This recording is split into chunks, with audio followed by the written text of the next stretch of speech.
Kama sio kushikwa mkono na kuonyeshwa wapi ninaweza nikapata vifaranga vilivyokuwa bora vya kuku chotara, basi leo nisingekuwa mfugaji mzuri wa hawa kuku.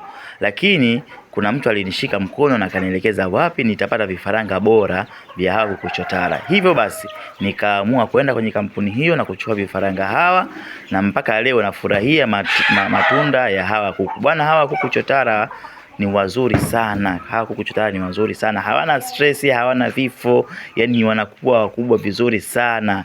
Shida yao ni moja tu, kwenye kulisha, na ukiwalisha vizuri basi wanakupa matokeo mazuri ambayo yanafurahisha. Hivyo basi nimeamua kuwaletea vifaranga hawa wa mwezi mmoja. Hapa bado hawajafikisha mwezi mmoja, hapa tayari wana wiki 2. Baada ya siku kama 10 watakuwa tayari wana mwezi mmoja kamili. Kwa hiyo nawakaribisha kuweka oda zenu za vifaranga hawa wa mwezi kwa bei ya shilingi 9,900 tu kwa vifaranga, kuanzia vifaranga 10, ili mjipatie mbegu bora na nyie muende kufurahia matunda ya kuku. Pia tunayo azola ya kutosha. Karibuni sana. Tunafanya delivery mikoa yote, tunatuma kwa mikoa yote kwa gharama ya mteja. Lakini pia bei yetu ya azola tumeshusha bei ili kila mtu aweze kupata hii mbegu nzuri ya azola. Ni mbegu nzuri sana ambayo kila mtu aliyechukua basi amepanda na amefurahia, na mpaka sasa hivi mtu ana azola yake ya kutosha, na wengine wameanza nao kuuza azola zao. Karibuni sana Kuku Namba 1 Town, suluhisho la mboga lako. We love you. Hello.